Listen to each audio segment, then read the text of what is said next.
안녕하세요. 글을 처음 남겨보는 40대 남자입니다.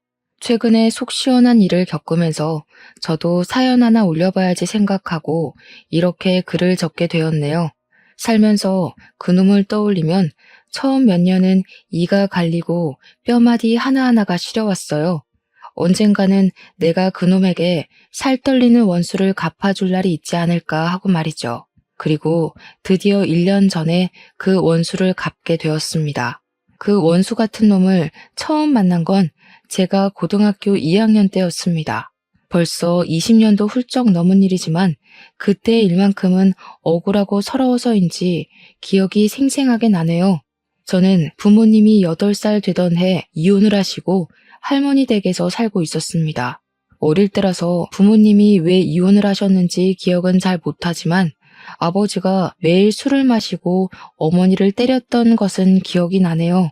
그런 날이면 온 집안의 물건들이 하늘 위를 날아다니며 깨져 있었습니다. 저는 두려워서 장롱 속으로 숨어 들어가고 한참 두 분의 고성이 오고 간 뒤에 아버지가 술에 취해 잠이 든 뒤에야 장롱 밖으로 나왔죠. 그래서 부모님이 이혼하셨을 때 잘 되었다고 생각했습니다. 오히려 조용하고 큰 소리가 오가지 않은 할머니 댁이 마음에 들기까지 했습니다. 아버지는 저를 할머니 댁에 보내놓고 매일 술로 사셨어요. 결국은 제가 12살 때 간경화로 돌아가시게 되었고, 엄마는 아빠의 이혼 후에 다른 분과 재혼하셔서 이복 동생을 낳았죠. 그런 상황이니 제가 갈 곳은 할머니 댁 말고는 없었습니다. 할머니는 저를 키우시면서 작은 분식집을 하고 계셨습니다. 마을 시장 옆에 작은 건물에서 장사를 하셨어요. 그나마 고정 수입이 있으니 저를 키울 여력이 있으셨죠. 그래서 언제나 저를 길러주고 보살펴주면서 예뻐해 주신 할머니에 대한 애정 또한 남달랐어요. 어려서 부모님과 살면서 받을 수 없던 애정을 그때 할머니에게 받으며 자랐습니다.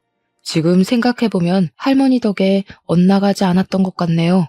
새벽에 일어나 할머니가 조용히 집을 나서시면 저도 벌떡 일어나 할머니 가게로 함께 갔습니다. 철이 들면서부터는 할머니의 일을 돕기 시작했죠. 할머니는 어린 네가 할 일이 아니라며 한사코 말리셨습니다. 저는 그렇게 할머니를 돕는 게 너무 즐겁고 또 행복했었어요. 일을 도와드리고 후딱 씻고 학교로 달려가고는 했죠. 그럴 때면 할머니께서는 제게 말하셨습니다. 현수야, 네가 공부를 잘하는 게 할머니는 제일이야. 그래야 나중에 네가 잘 되지. 네, 할머니. 학교 공부도 열심히 하고 있으니까 너무 걱정하지 마세요. 학교 수업도 열심히 듣고 공부도 우수한 성적을 받아서 할머니를 기쁘게 해드리고는 했습니다. 학교에서 상장을 가져가면 할머니는 활짝 웃으시며 말하고는 했습니다. 아이고, 우리 현수가 또 상장을 받아왔네. 귀여운 내 새끼. 현수야, 할머니는 말이야. 네가 희망이야. 이렇게 떡하니 상장을 벽에 걸어놓으면 시장 안악들이 얼마나 부러워하는지 아니? 나는 딱 그 맛으로 산다. 너를 키우는 맛으로. 잘 자라줘. 고맙다, 내 새끼. 그렇게 말하며 저를 꼭 껴안아 주셨습니다. 할머니, 저 공부 더 열심히 할게요.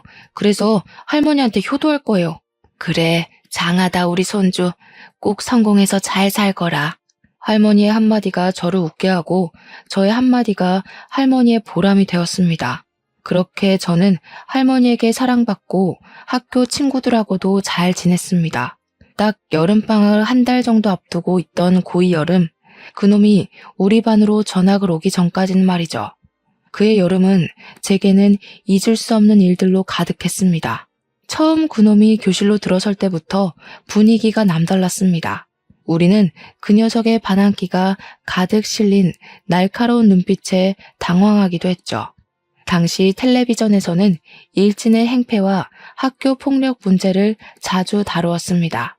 교실로 들어오는 그 녀석의 모습이 딱 그런 모습이었어요. 전학을 오면서 첫날부터 교복 바지를 딱 줄여 입고 교복 단추는 몇 개나 채우지 않은 채로 들어왔습니다. 교탁 옆에 서서 모두를 하찮게 쳐다보는 눈빛에 저 녀석은 일진이다라는 생각이 번뜩 들 정도였죠. 전학 온 첫날부터 학교에는 그 아이가 사고치고 전학 온 게 아닌지 소문이 무성하게 퍼져나갔습니다. 그 녀석에게 가까이 가려는 사람은 아무도 없었죠. 저희 학교에는 당시에 학교를 주름잡는다는 일진이라는 애들이 없는 몇 안 되는 학교였습니다. 있어봤자 조금 잘 노는 애들이라고 해야 하나? 명랑하고 학급 일에 적극적으로 나서는 정도였지 사회 문제가 되는 그런 친구들은 없었거든요. 그리고 잘 노는 그 아이들에 제가 포함되어 있었죠. 친구들과 잘 놀면서 공부까지 항상 상위권이니까 친구들은 저를 보면서 신기해했습니다. 친한 친구들은 같은 중학교 출신으로 중학교 때부터 친하던 녀석들이라 저희 집 가정 환경도 잘 알고 할머니와도 잘 아는 녀석들이었죠. 학교가 끝나면 친구들과 종종 할머니의 분식집으로 가서 떡볶이도 먹고 공부도 함께 했습니다. 고등학교에 진학하니 야간 자율학습이라는 게 있더군요. 학교에 늦게까지 남아서 공부를 해야 했지만 늦게까지 홀로 장사를 하는 할머니가 걱정이 되었습니다. 학교에 말을 하고 일찍 집으로 돌아가고는 했죠. 딱 그 녀석이 오기 전까지는 그렇게 평범하게 지냈었습니다. 확실히 그 녀석이 전학을 온 뒤 밤 분위기가 낮게 가라앉았지만 친구들과 저는 신경 쓰지 않았습니다. 그 녀석과 함께 놀아주고 사고 쳐주는 친구가 없어서 그랬을까요? 그 녀석은 얌전히 교실 뒷자리에서 고개를 숙이고 잠을 잤습니다. 그리고 야간 자율학습 시간이 되면 집으로 돌아갔어요. 그 녀석이 가끔 하는 행동은 고개를 빼꼼히 들고 교실에서 이야기를 나누는 우리를 지켜보는 정도였었죠. 제 성격상 그런 녀석이 처음에는 안타까워 보였습니다. 전학을 와서 학급에 스며들지 못하고 있으니까요. 몇 번 말을 걸면서 그 녀석과 친해지기로 했습니다. 겉모습은 껄렁껄렁해도 속은 정반대인 사람도 많이 있잖아요. 할머니께서 항상 겉모습만 가지고 판단하지 말라고 가르쳐 주시기도 하셨고요. 저는 살며시 그 녀석에게 다가가서 말을 걸었습니다. 우여가, 나는 김현수라고 해. 벌써 전학 온 지도 며칠 된 것 같은데 이제야 인사를 하네? 잘 지내보자. 그 녀석은 저를 뚫어져라 쳐다보더니 숙이고 있던 몸을 똑바로 세우고서 인사를 하더군요. 그래, 반갑다. 네가 잘 지내보자고 하니까 나도 너랑 잘 지내볼게. 처음에는 어색했지만 그렇게 인사를 나누고 속 깊은 이야기를 나누었더니 생각보다 나쁜 녀석이 아니었습니다. 그리고 전 학교에서 강제 전학을 왔지만 왜 전학을 오게 되었는지는 제게 말을 안 하니 저도 딱히 물어보기가 그렇더군요. 그래서 말하기 어려운 사정이 있나 보다 그렇게까지만 생각을 하고 더 그 녀석에게 물어보지 않았습니다. 나쁜 녀석이 아닌 걸 알았으니 저는 저와 친한 친구들을 소개해주면서 다 같이 친하게 지내보자고 말을 걸었습니다. 그리고 그 녀석과 제 친구들과 함께 뭉쳐 놀게 되었습니다. 친구들은 처음부터 그 녀석을 신뢰하지 않았습니다. 왠지 꺼려진다고 말입니다. 저는 그래도 잘 지내보자 말하며 친구들을 다독였어요. 그렇게 그럭저럭 우리는 사이좋게 지내다가 여름방학을 앞두게 되었습니다. 여름방학이라고 해봤자 잠깐 일주일 정도 쉬다가 학교를 다시 나와야 할 게 무의미했지만 그래도 밤 10시까지 하는 야간 자율학습은 없었습니다.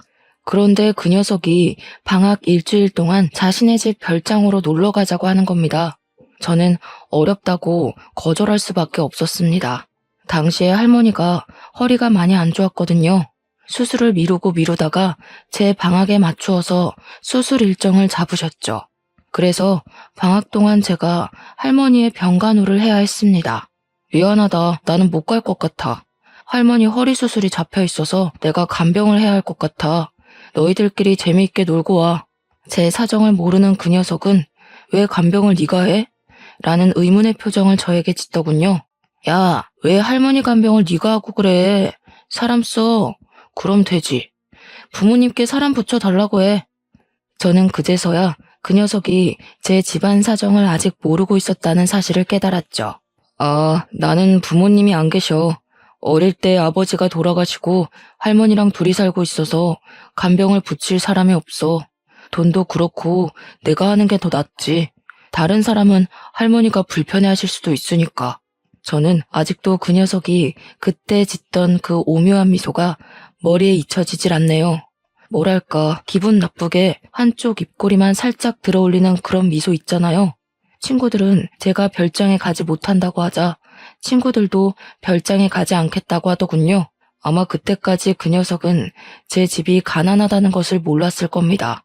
저 말고 제 친구들은 다들 잘 살았거든요.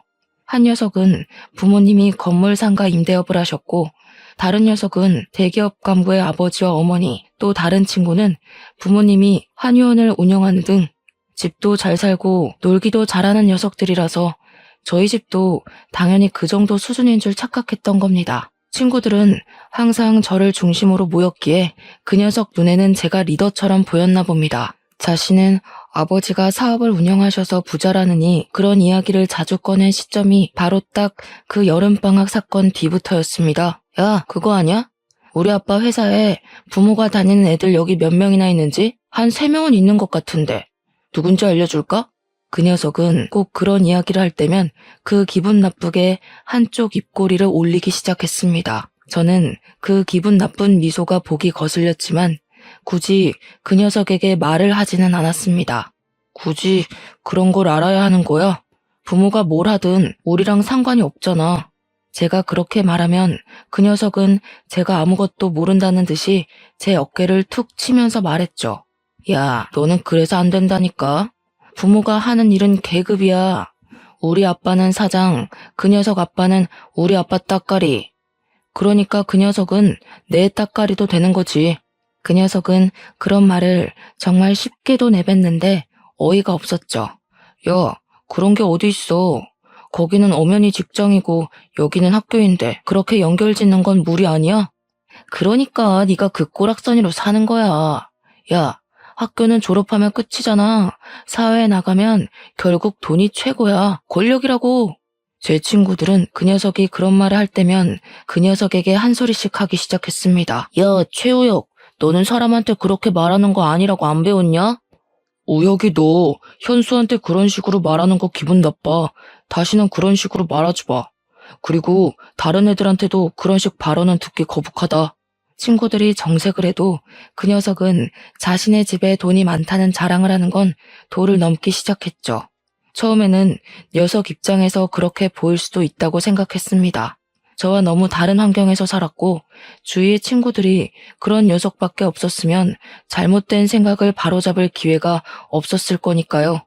그리고 그렇게 툭 한마디 하면 그 다음부터는 잠시 잠잠해지고는 했습니다. 그러다가 친구들이 그 녀석과 손절하게 된 일이 생겼습니다. 저는 그날도 친구들과 이야기를 하면서 놀고 있었습니다. 평소와 다름이 없었죠. 급식을 먹고 돌아오는 길에 친구들과 몸장난을 치면서 놀았습니다. 친구와 장난을 치다가 실수로 제 손이 그 녀석의 턱을 치게 된 겁니다. 그런데 갑자기 그 녀석이 대뜸 제 멱살을 잡으면서 주먹을 들어 올리는 겁니다.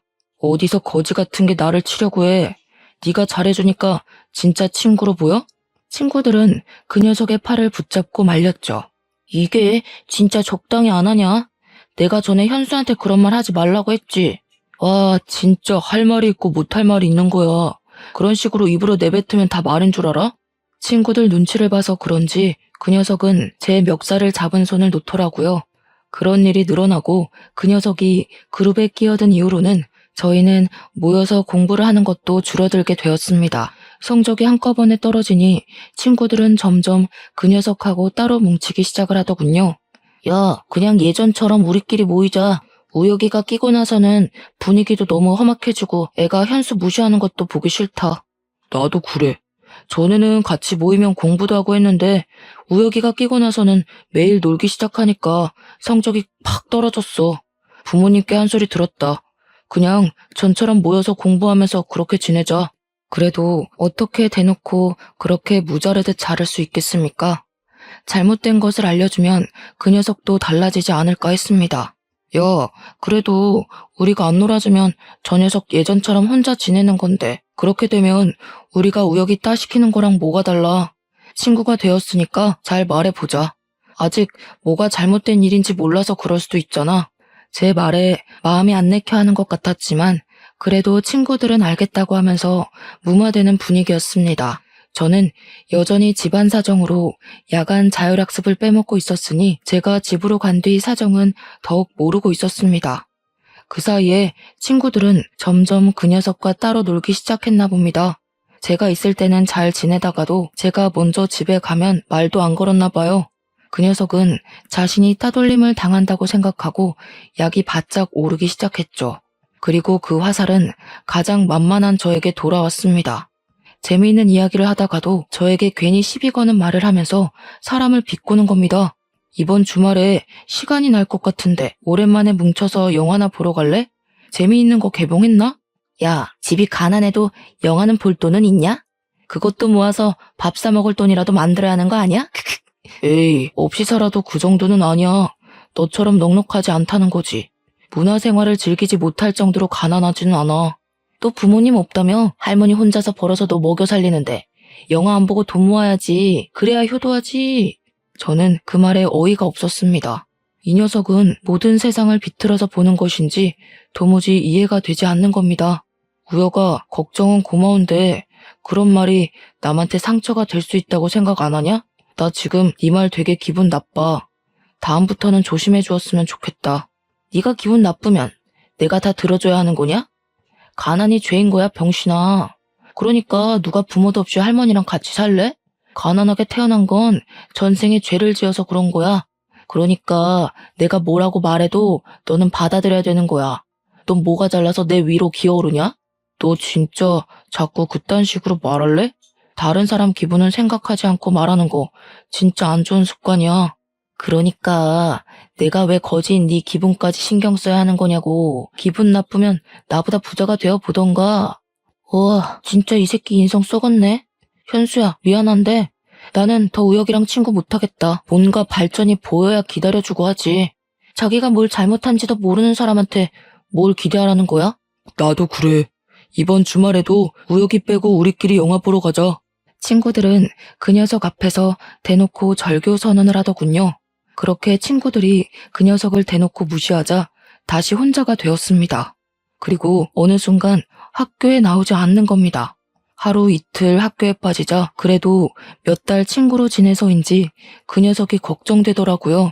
무슨 일이 있나 싶고 혹시 사고라도 나진 않았는지 걱정도 되었죠. 혹시 친구들이 그런 말을 해서 상처받은 건 아닌지 걱정이 되었으니까요.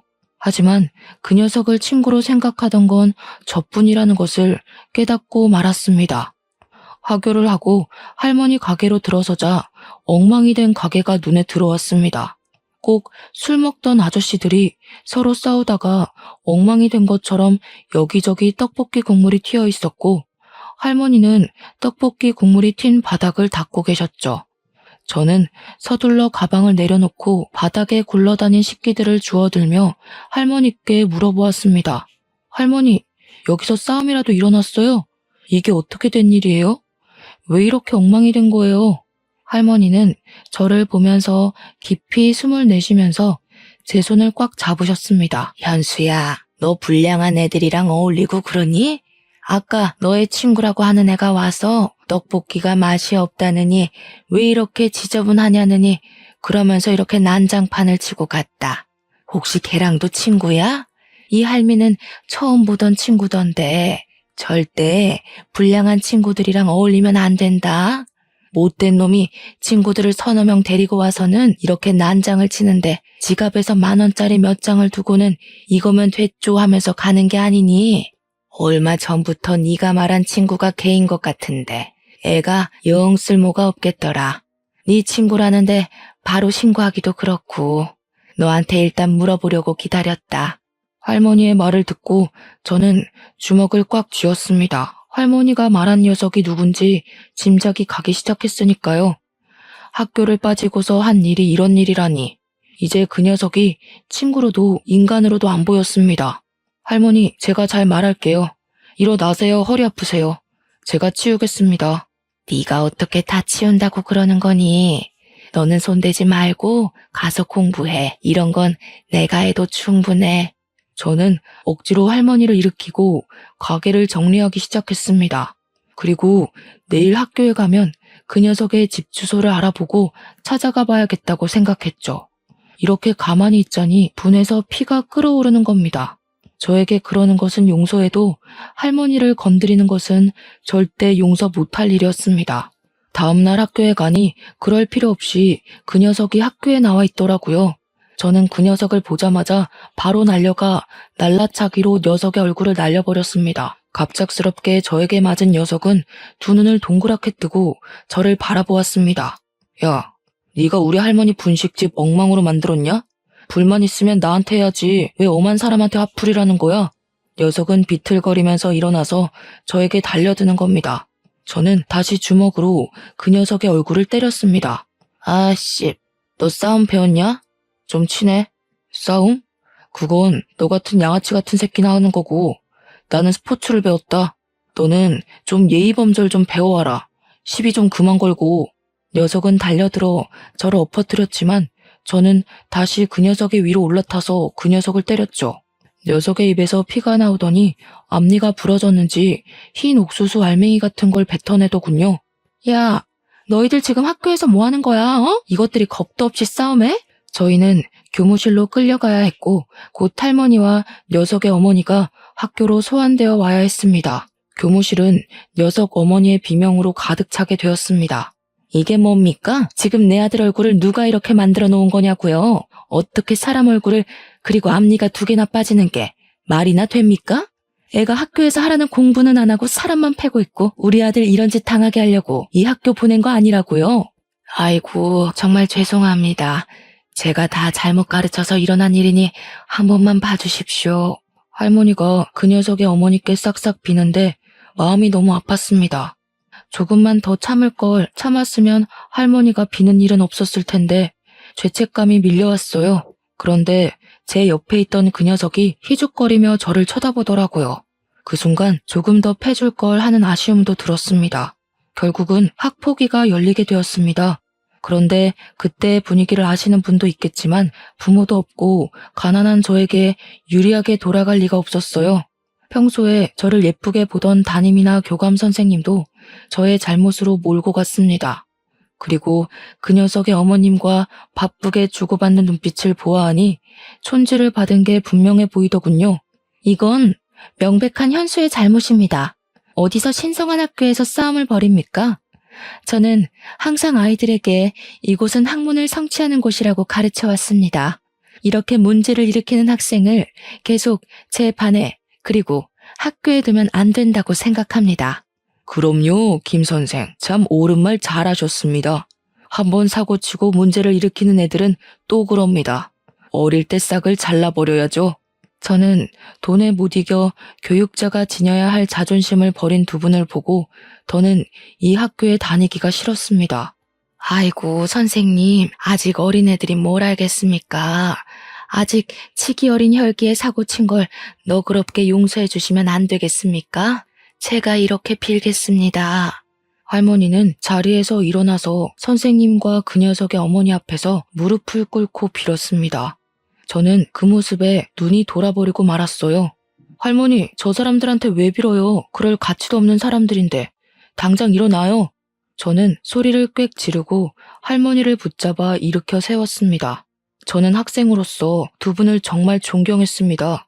하지만 지금 그 존경심이 땅으로 떨어졌네요. 돈이 뭐라고. 한 번도 제가 왜 저 녀석을 때리게 되었는지 물어보셨나요?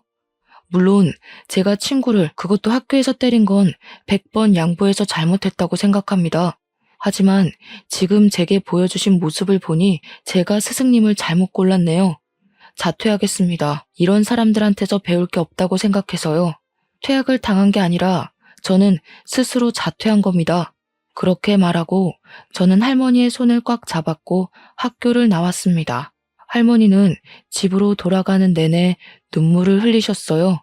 가서 빌어라, 현수야. 이렇게 학교를 그만두면 어쩌자는 거니? 네 미래는 생각 안 할 거야? 앞으로 어떻게 하려고 그러는 거야? 할머니는 제가 저렇게 양심 없는 사람들 밑에서 공부를 배울 수 있을 거라고 생각하세요? 걱정 마세요. 검정고시 볼 거예요. 아이고, 그래도 이렇게 가는 건 아니다. 사람은 사람 속에 살아야지. 학생은 학생에게 맞는 곳이 있는 법이야. 저도 사람 속에 살려고 하는 겁니다. 사람다운 사람들 속에서 살고 싶어요. 저는 그날 이후로 할머니의 가게를 도와드리면서 틈틈이 검정고시 시험을 준비하게 되었죠. 그러는 사이에도 그 녀석은 자신의 예전 친구들을 이끌고 가게로 다시 찾아와 할머니를 향해 깽판을 치는 겁니다. 저는 그 녀석의 멱살을 잡았습니다. 야, 여기가 어디라고 네가 찾아와. 눈에 보이는 게 없어? 다른 이도 빠지게 만들어줄까? 해볼래? 왜? 이제 나 때리고 감방에 가려고? 엄마가 그때 경찰에 신고한다는 거 내가 그래도 몇 달의 정을 생각해서 그러지 말라고 한 거야. 알기나 하냐? 야, 담임이랑 교감 봤지? 너 평소에 이뻐하더니 우리 엄마가 몇 푼 찔러주니까 바로 너 버리더라? 현수야, 이게 계급이고 이게 현실이야. 네가 아무리 발버둥 쳐도 못 올라오는 곳에 내가 사는 거라고. 그러네. 어쩐지 구린내가 나는 게 사람이 아닌데 사람 대접해줬었네. 다시는 오지 말고 꺼져. 저는 그 녀석을 밀쳐냈습니다. 그런데 그 녀석이 희죽거리며 웃기 시작하는 겁니다. 야, 시끄럽고 가게나 빼. 이 건물 우리 엄마가 샀어. 네 할머니는 꼭 자리도 안 좋고 목도 안 좋은데 가게를 차리냐? 좀 좋은 데서 장사하면 좋았을 건데 헛돈 쓴 게 아니면 좋겠다. 저는 어이가 없어서 그 녀석을 노려보았습니다. 온전히 저희를 내쫓고 괴롭히고 싶어서 건물을 사다니 인간이 아니었죠. 우리는 그렇게 오랫동안 장사를 하던 낡은 가게에서조차 쫓겨나게 되었습니다. 할머니의 생계가 사라지자 제가 나서서 일해야 했습니다. 고등학교 자퇴와 미성년자라는 이유로 마땅한 일자리를 찾지 못했습니다. 제가 할 수 있는 일은 취업이 쉽도록 검정고시를 하루라도 빨리 따야 하는 것이었죠. 매일 밤 열심히 공부한 저는 검정고시에 합격하게 되었습니다. 시험 합격 통지서를 보고 할머니는 그제야 완전히 안심하시더군요. 검정고시에 합격하니 겨우 공장에 취직할 수 있었습니다. 그렇게 1, 2년은 직장에 들어가 일단 돈을 벌자 싶었어요. 그때 할머니가 저에게 서류를 보여주면서 말씀을 하셨습니다. 저기 알아보니까 구청의 허가를 받고 노점상을 할 수 있다는구나. 가게 보증금 받아놓은 거 있으니 이걸로 노점상을 해볼까 한다. 하지만 노점상은 춥고 힘들 거예요. 할머니 아직도 허리가 시리다면서요. 오래 서서 일해야 하는데 가게에서 일하는 거랑 차원이 다르다고요. 그래도 평생 해오던 일을 안 하자니 너무 힘이 든다. 조금이라도 움직여야 늙지도 않고 너 대학 등록금이라도 벌지. 그 시험 보면 너 대학 갈 수 있다고 하지 않았어? 저는 대학은 애초에 포기하고 있었는데 할머니는 저를 대학까지 보낼 생각을 하고 계셨습니다. 저 대학 안 갈 거예요. 지금이 좋아요. 지금처럼 일하면서 돈 벌 거예요. 그게 무슨 소리야? 대학을 왜 안 가? 그럼 지금처럼 살겠다는 거냐? 너처럼 똑똑한 애가 대학을 안 가면 누가 간다니? 대학 간다고 꼭 다 성공하는 것도 아니고 저도 하고 싶은 게 있어서 그래요. 너무 걱정하지 마세요. 친구들은 대학에 들어가서 공부를 하고 있을 때 저는 공장에서 일을 시작했습니다. 그런데 일을 하면서도 할머니가 걱정되는 겁니다. 겨울에는 춥고 여름에는 더울 텐데 하는 생각 말이죠. 아직도 허리 건강도 나쁜데 노점상은 일반 가게보다 몇 배는 더 힘들잖아요. 상하수도가 없는 노점상은 물을 사용하려면 멀리 나가서 길러와야 했기에 허리가 안 좋으신 할머니가 걱정이 되었습니다. 회사를 그만두고 할머니를 도와 장사를 하고 싶다고 말했어요. 할머니는 제가 장사를 하겠다니까 또 노발대발하셨습니다.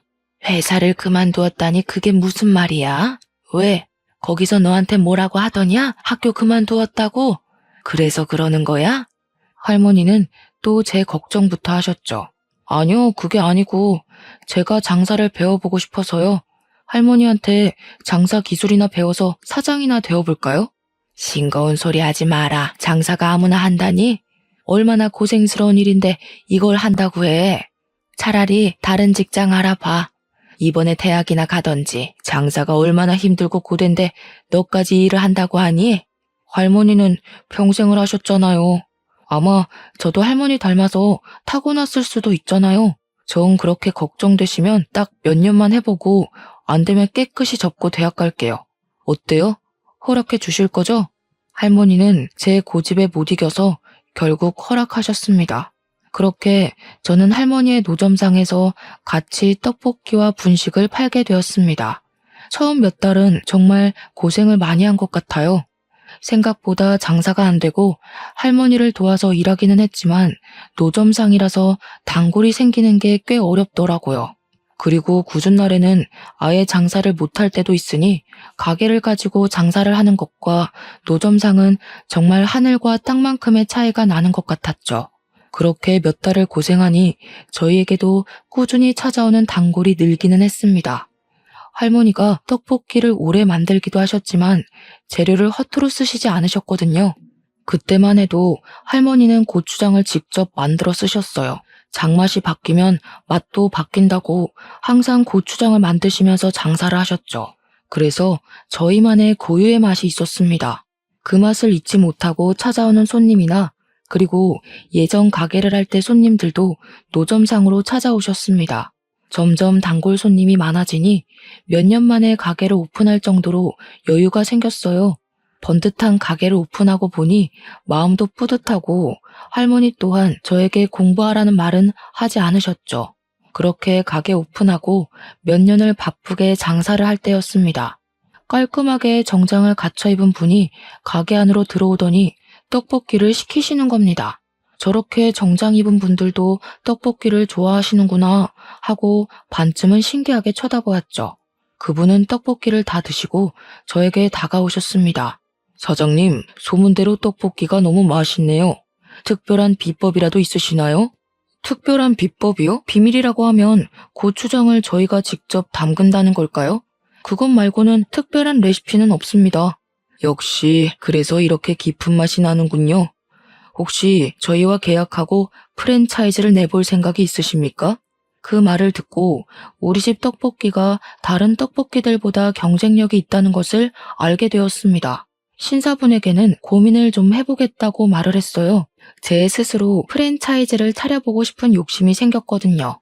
장사가 끝난 오후에 본격적으로 프랜차이즈에 관해 공부를 하게 되었습니다. 프랜차이즈는 고유한 맛을 어떻게 일관되게 유지하면서 여러 점포를 유지하는지가 가장 중요하더군요.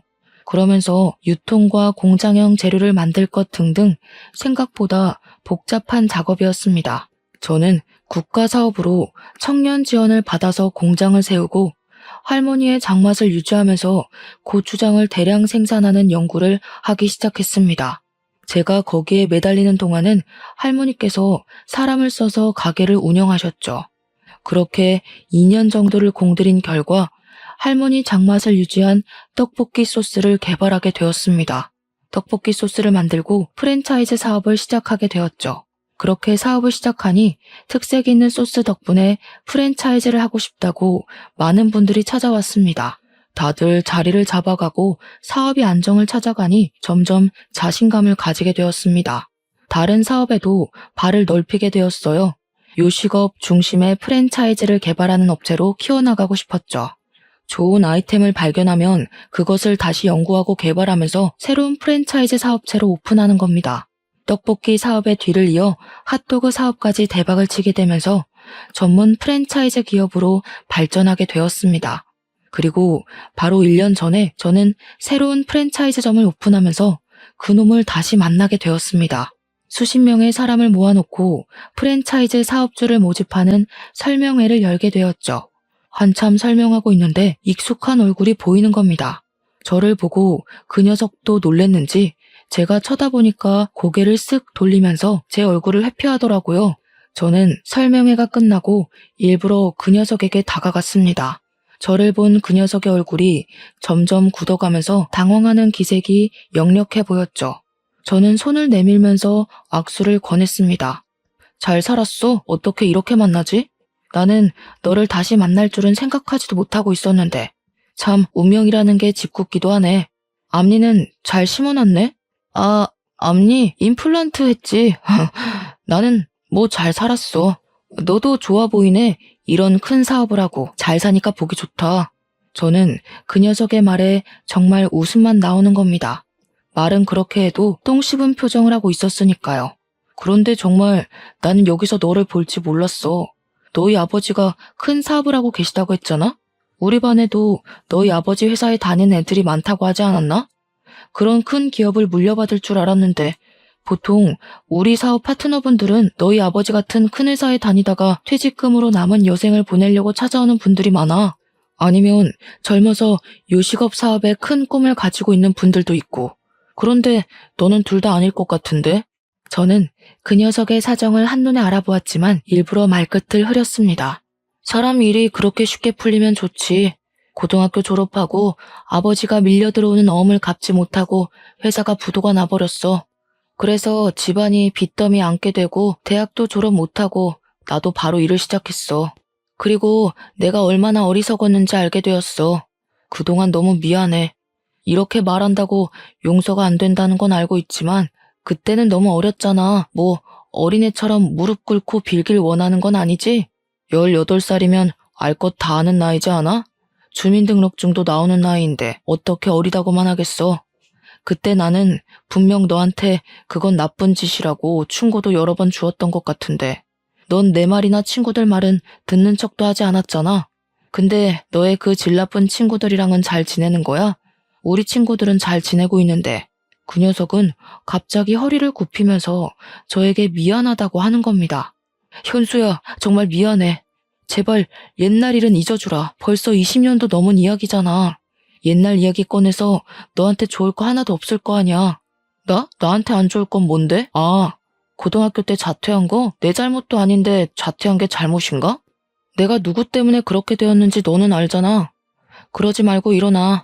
네가 자꾸 그러면 다른 사람이 나를 이상하게 보잖아. 나는 너처럼 네 가난을 가지고 모욕하지도 너의 노모를 괴롭히지도 않았는데 이건 너무 불공평하잖아. 제 말에도 허리를 계속 굽히고 있더라고요. 너 정말 너무한 거 아니냐? 내가 이렇게 부탁하잖아. 그때 일쯤은 그냥 묻고 지나갈 수 있는데 뭐가 어렵다고 하는 거야? 나는 그때 일 용서 못하겠다고 말하는데 네가 우기니까 그러는 거지. 그리고 내가 어떻게 성공했는지 알려줄까? 사업 파트너 선정할 때 돈이 있고 없고가 아니라 책임감과 인성을 중요하게 여겨서 성공한 거야. 그래서 내 사업에는 적은 자금으로도 창업할 수 있는 거고 나와의 신뢰를 가장 중요하게 여기니까 사업주분들은 신뢰를 유지하기 위해서 열심히 사업을 번창하고 키워나가는 거지. 그런데 난 너를 신뢰하지 못하겠다. 미안하다. 너와 함께 사업을 할 생각은 없네. 제가 그렇게 말하니까 갑자기 흥분한 녀석이 저에게 달려드는 겁니다. 그러면서 제 멱살을 잡고 화를 버럭 내더라고요. 원래는 아무것도 가진 게 없던 놈이 양복 입고 몇 번 운 좋게 성공하니까 눈에 보이는 게 없지? 응. 그런다고 네가 다 가진 것 같아? 세상 다 산 것 같아? 부모도 없고 엄마가 버리고 간 놈이 뭐가 잘났다고 내 앞에서 그딴 식으로 말하는 거야? 그러니까 말이야. 아무것도 없던 네가 왜 나한테 이러는지 모르겠어. 넌 네 손에 쥔 것들이 다 네 것이라고 착각했나 보네. 넌 처음부터 아무것도 한 게 없는데 말이야. 다 너희 아버지가 이룬 거 아니야? 그런데 왜 이렇게 당당하게 구는 거야? 결국 하나도 없이 다 이뤘잖아. 그래서 고소하냐? 내가 네 앞에서 빌빌 키니까 아주 기분이 좋아? 미안한데 나를 너와 같은 취급은 하지 말아주었으면 좋겠다. 기분이 좋은 게 아니라 반가운 거지. 네가 망하고 내게 와서. 오늘은 예정을 생각해서 그냥 넘어가 줄게. 보안팀, 여기 내 친구분 좀 밖으로 모셔다 드려. 녀석은 나가면서까지 화를 버럭 내며 보안팀에 화풀이를 하고는 자기 발로 나가버렸습니다. 그 뒤로 아는 사업체 사장들과 이야기를 나누게 되었습니다. 이미 저와 악연이 입을 타고 이곳저곳 흘러들어갔는지 여러 곳을 기웃대었지만 그 녀석의 인성을 아는 타 프랜차이즈 업체들은 다 거절을 했다고 하네요. 자업자득이었겠죠. 그리고 들리는 말에는 홀로 가게를 오픈하게 되었지만 사업 기술도 장사 머리도 없었던 녀석은 1년도 안 되어 폐업을 신청했다고 합니다. 이 세상은 공짜라는 게 없는 세상인데 말이죠. 그 녀석의 아버지 사업이 망하지 않고 예정대로 사업을 물려받았다고 해도 그 사업이 예전처럼 잘 되었을까요? 저는 아니라고 생각합니다. 결국 이 세계도 피비린내 나는 전쟁터이고 언제나 새로운 걸 받아들이고 노력하지 않으면 도태되어 버리는 곳이니까요. 사람의 인생이라는 게 살면 살수록 모를 일인 것 같아요. 바쁘게 사느라 그 녀석의 존재조차도 거의 잊고 지냈는데 우연한 계기로 복수까지 하게 될지 꿈에도 몰랐으니까요. 그 녀석의 실패는 아버지의 능력이 자신의 능력인 듯 달고 있는 날개가 쉽게 녹아내리는 밀랍이라는 것이겠죠. 밀랍 날개를 달고 신인 것처럼 하늘 높이 날아오르려고 했던 이카로스는 결국 밀랍 날개로 나락으로 떨어졌으니까요. 저는 지금의 그 녀석을 보면 딱 이카로스의 날개가 떠오릅니다. 스스로 날개를 더 단단하고 훌륭한 것으로 만들려고 노력하고 달았다면 그 녀석이 지금처럼 바닥까지 떨어져 내리지 않았을 거라고 생각을 하거든요. 충분히 단단한 날개로 만들 수 있는 남보다 더 좋은 환경이 있었으니까요. 저의 사연은 여기까지입니다. 제가 사연을 쓴 것은 그 녀석보다 제가 잘났다고 쓴 글은 아니었습니다. 저도 그와 똑같은 인간이었고 미숙한 건 매한가지라고 생각을 하니까요. 하지만 자신의 능력을 스스로 들여다보지 않고 상대방을 깔보고 무시하면 안 된다고 생각을 하며 살아왔습니다. 그리고 저는 나의 그 생각이 옳다는 것을 다시금 깨닫게 되었습니다. 누군가 저 자신을 무시하고 깔아뭉개도 본인 스스로의 능력을 믿고 일어선다면 누구에게도 지지 않을 거라고 생각합니다. 다시 더 단단하고 멀리 날 수 있는 날개를 달아서 하늘 높이 날아오를 테니까요.